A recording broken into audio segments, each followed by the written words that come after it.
Hello and welcome to all the viewers in Nigeria and around the world to News Cycle on Global Television. Coming to you live from Nigeria's capital, Abuja.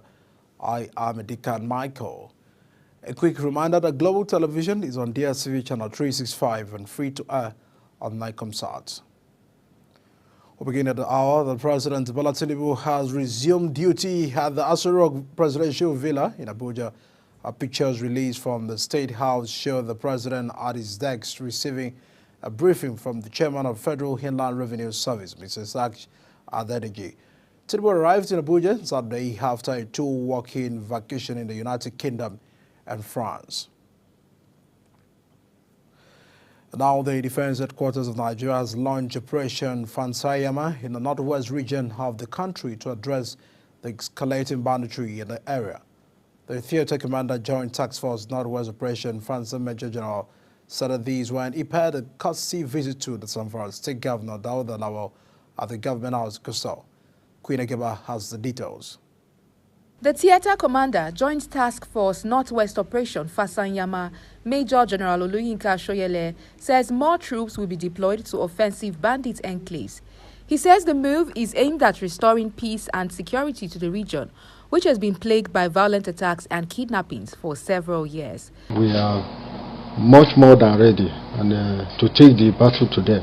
We are not waiting for them to come to the roadside or to do all these legal activities, abduction, kidnapping and the rest. We are taking the war to them. It's either they surrender or they die. Already we are making efforts to reach out to the local communities and yes, in some of the villages. We are trying to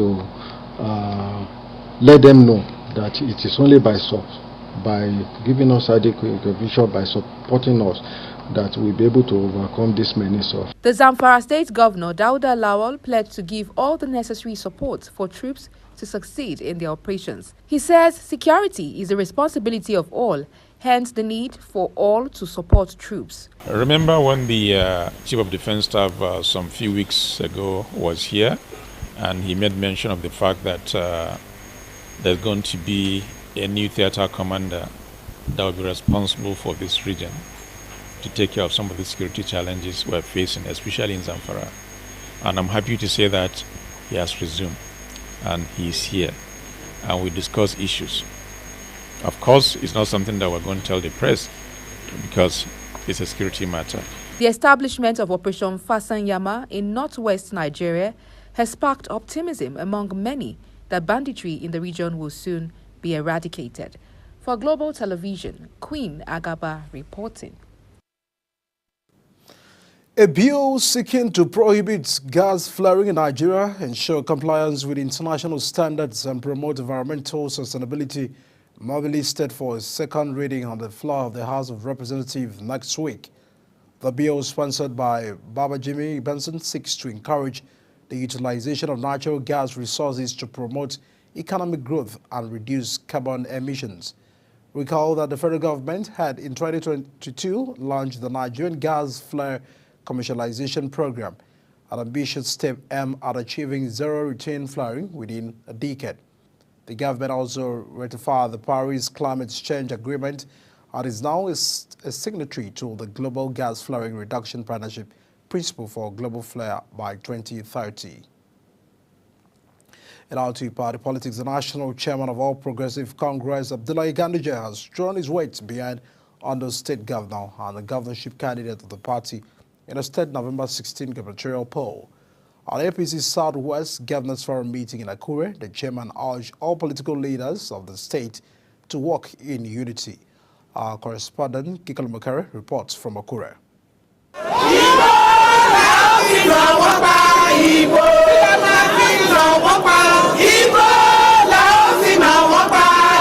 Gathered in this hall are political leaders from Ogun, Ekiti, Ondo, and Lagos State. The national chairman of Progressive Congress, Abdullahi Ganduje, says the meeting is to motivate the Ondo State governor and the governorship aspirant, Lucky Aiyedatiwa, in solidarity of the party. He urged the political leaders to ensure all hands are on desk to ensure free and fair election in the state. Is to give you assurance that the party is solidly and 100% behind you. Lagos State Governor Babajide Sanwo-Olu and Ekiti State Governor Abiodun Oyebanji appreciate all political leaders for throwing their weight behind the Ondo State governorship aspirant while appealing for unity in the party. Well, I mean, so we're here, right, to ensure that we can have a full house assessment, of where we are politically, and we've seen that everybody, all stakeholders, were in attendance. But to also answer your question, assessment, Governor Lucky Aiyedatiwa, in our view, because we also do peer review amongst ourselves, we know he's one of our most forward-looking governors. Number two, we also have a duty to ensure that the achievement of Arakunrin Akeredolu is not reversed. Ondo State Governor and the governorship aspirant Lucky Aiyedatiwa thanked the political leaders for supporting him while pledging that he will not disappoint them. And I want to start by thanking the national chairman of our party for taking time out to be here. The chairman of Nigeria Governors Forum Southwest, His Excellency Babajide Sanwo-Olu, we've scheduled this meeting at different times but could not hold. But this is the time, this is the day that the Lord has made for the meeting to hold. I want to thank you very much for your support at all times. All of you that has come from Lagos, all our leaders, starting from Baba Olusi and all the other leaders, the party chairman, everyone, I thank you very much. It is the first election in the Southwest after the presidential election. It is expected that the political leaders will adopt and put into use all that have been discussed at the All Progressive Southwest Governors Forum's meeting. From Akure, Ondo State Capital, Kikelomo Okeri, Global. Back to national security, the Minister of Defense, Mohammed Badaru, has said that the federal government is committed to resolving farmer-herder clashes in Plateau State.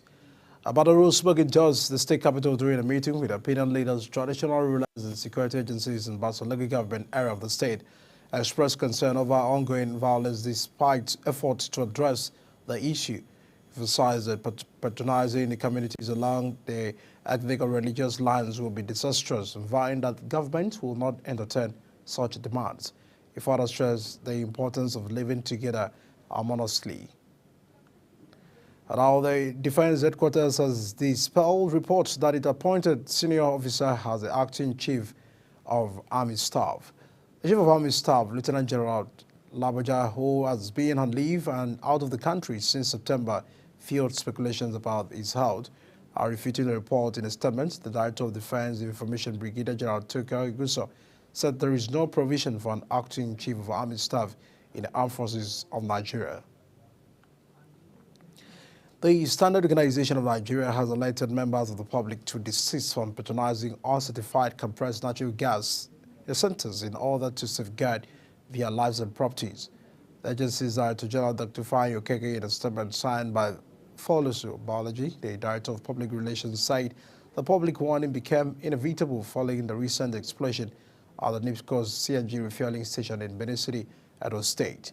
Dr. Keke commiserated with those affected by the incident, saying that the agency will not tolerate any attempt to circumvent the laid-out standards, guidelines, and procedures for the CNG conversion initiative. The National Drug Law Enforcement Agency has affirmed that it severally raided the personal house of the senator representing Kwara South, Lola Ashiri, as a drug joint for illicit drug dealers and users in Ilorin, Kwara State. The agency said that the recent alleged attack of compromise and corruption against the lawmaker were born out of vendetta and malice rather than base national interests. Following the failure of the lawmaker after 1 week to clarify his position on a weighty allegation made against the anti-narcotic agency, the NDLA said it was left with no option but to come out to set the record straight for the benefit of other distinguished members of the Senate, its local and international partners, as well as the public. And our Kogi State Governor Usman Ododo has sworn in newly elected chairman and vice chairman of the 21 local government areas in the state. Governor Ododo, who presided over the swearing-in ceremony at the banquet hall of the Government House, Lokoja, charged the chairman and the vice chairman to be dedicated in serving the people they represent. He further urged them to sustain the tempo of development of the grassroots by embarking on projects and programs that will improve the lives of the people, as well as ensuring security of lives and property. The governor added that they should key into significant programs of his administration in the areas of health, agriculture, social welfare, and empowerment initiatives to transform the lives of the people in their respective local government areas. The Yobe State Police Command says it has apprehended 54-year-old Amasatu Amodu of the Morami village in the Akana local government area of Borno State with 350 rounds of ammunition. This was contained in a statement signed by the Public Relations Officer of the Command, DSP Dangus Abdul Karim. According to the statement, the suspect was arrested by the police operatives and Divisional Police Headquarters in Damaturu, the state capital, and is currently undergoing interrogation as investigators work to unravel the criminal network and motivates beyond the trafficking. The Commissioner of Police, CP Gabriel, reaffirmed the command's commitment to combating crime and urged community members to sustain their cooperation with security agencies. You're watching the news cycle on Global Television, coming to you live from Nigeria's capital, Abuja. When news cycle returns, 10 has Hagai's victory against the Morinos. Details of these and more stories on this foreign and sports coming to you right after this break. Please stay with us.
You are still watching live broadcasts of News Cycle here on Global Television. Many thanks for staying with us. And now to business. The Minister of Power, Adebayo Adelebu, has said that private entities will need up to 750 naira to generate 1 kilowatt per hour of electricity because of the high cost of petrol. Adelebu said power generation will cost 950 naira per kilowatt per hour for those using diesel-powered engines. These, he argued, are more expensive than the 209 naira per kilowatt being paid by Van A customers. Speaking at the recent function in Lagos, the minister emphasized that though customers were kicking against the Van A tariff, they knew it was still cheaper compared to generating their own power with petrol or diesel. No fewer than 4 vessels carrying imported premium motor spirit, popularly called petrol, arrived at the seaport situated along the nation's border between Friday, October 18th, and Sunday, October 20. According to the documents obtained from the Nigerian Port Authority, about 123.4 million liters of premium motor spirit were battered out to seaports to improve the fuel supply nationwide. Reports say all dealers intend to import the commodity to supplement the supply from the $20 billion Dangote Petroleum Refinery. And now to foreign scene. China's National Health Commission has released its first set of guidelines to standardize the diagnosis and treatment of obesity. According to the guidelines issued by the commissions over the past years, China has witnessed an upward trend in the morbidity rate of its overweight and obese population as an independent disease and a major causative factor for multiple chronic disease. Obesity has become a major public health issue in China. Still on the foreign scene, Senegalese Prime Minister Sonko is calling on voters to give his positive party an overwhelming majority in the West African nations' November 17 legislative elections to realize he and the president's plans to transform the state. The Prime Minister told supporters at the pre-elections rally in the capital that President Faye needs the electoral victory if he is to implement his policies. Our Search and Rescue mission has been launched after a multi-story building collapse in Kauai West area in Nairobi. The police said they are not certain if there were people trapped under the rubble after the incident. Locals have detected the weakness in the building and the mobilized residents evacuated. They even took videos of the 7-story tumbling. Now back to sports. Eric Ten Hag says he's relishing this week's Europa League showdown with Jose Mourinho, calling the former Manchester United boss an example for many managers.